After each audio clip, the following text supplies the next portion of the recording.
Joe Hendry is on the show this week, known for his musical performances and his incredible music talent. And the wrestling world has always had good musicians. The Honky Tonk Man was one of the all-time great musicians that we've had in this world of wrestling.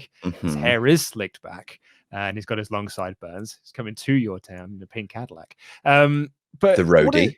The roadie, absolutely. How could I forget? Really, Jeff Jarrett. What are some of the greatest musical performances?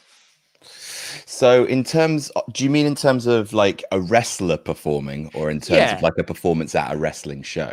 Let's talk wrestlers first, and then we can get into the murky realm of, have there been any good live performances by bands? So Elias obviously is kind of the benchmark of nowadays. He doesn't really play much anymore, and to be honest, like, he never really made it through much of a song without getting interrupted. But I always I love it when a wrestler plays a song to a local crowd and trash talks them. That is one of my favorite things. I'm a shameless fan of Cheap Heat. I absolutely love it. And the best one that you mentioned before we started recording, which I'm going to steal, is the Sacramento Rock concert. It's so good. I might take a train. I might take a plane. How do you people live here? You must be insane. I'm leaving Sacramento. But I'm going to come back when the Lakers beat the Kings in May. And then just the biggest heat that you've ever heard. It's absolutely beautiful. Do you remember, like, they did a musical performance as like the go home angle for Survivor Series 2001, which was like the end of the invasion, and it was The Rock and Austin were basically doing a musical performance. What? I don't remember that. Yeah, it was God. It was quite bad. It was like, let's take this real seriously or not. Well, the Sacramento Rock concert I know was the go home segment before Rock and Austin 3, which was Austin's like last match. So like the go home segment for his last match is the Rock slamming Sacramento in song form. I think is really sweet. But you're right. Like, Elias is a really good benchmark for the modern day version of this, and the nuclear heat that he and Kevin Owens got in that one segment, which was just like absolutely incredible. Dunking on Seattle, I think. Yeah, you've not seen anything quite like it. Like, I've since doing WrestleTalk, I've learned that Americans really do like their sports and are very passionate about their home teams. And if you don't know things about their home teams, they get very upset about it. And like, wrestling shows have sort of proven over the years that dunking on a local team is the easiest way to get heat for you as a wrestling character. What is your favorite American sports teams? Mine, I do love the 49ers. Yes, absolutely. The California 49ers, I believe. Yeah. I'm a huge fan of the New York White Sox. Yeah, Big and the fan. 69ers were very good as well. Nice. Yes, very good. But yeah, like, we've also had lots of musical performances by bands at or artists in more recent times, because like there was a period of time in WWF where they were like, new metal is the thing, so we'll have Drowning Pool and we'll have Saliva. I was watching WrestleMania X8. There are 3 musical performances on that show. It's time for WWE's favorite band, Saliva.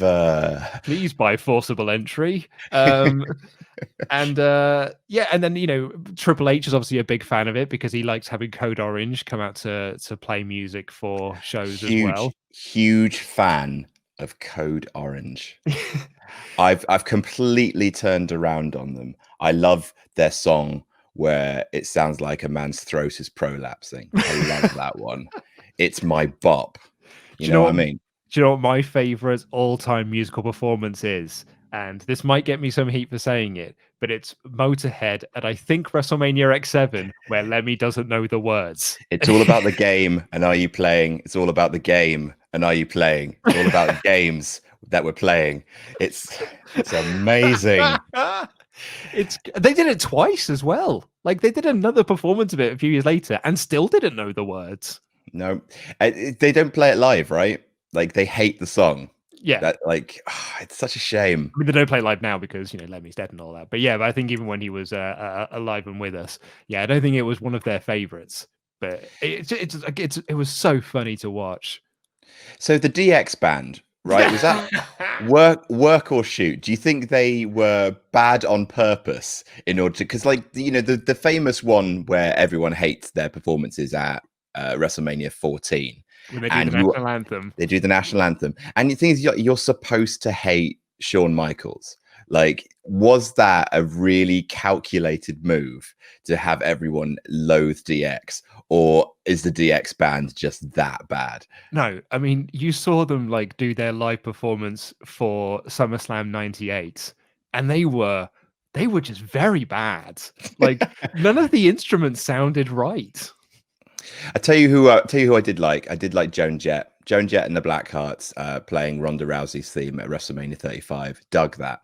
Yeah, I thought that was really sweet. And the band that did Bray Wyatt's original music before Code Orange did their remix, like when they played him out for WrestleMania, I can't remember which. I think it was 30 they played him out for, or maybe 31. But that was great. It was a really good song, and I think they did a really good live rendition of it. Oh, you know what? Actually, in terms of musical performances at wrestling shows, I think actually my favorite one is I want to get his name right. I think it's Lee England Jr., who did the violin version of Shinsuke Nakamura's theme just before he won the title at, I think, TakeOver, not Dallas. Was it Dallas? No, it wasn't Dallas. It was TakeOver, maybe New Orleans, perhaps, or one of those. To be honest, yeah. But no, TakeOver New York, I think. It's one of them. But when he won the title for the first time, like that was perfect. And it's so good that WWE released like a standalone single of it, and it's better listening to that than it is listening to the normal version of Nakamura's theme song.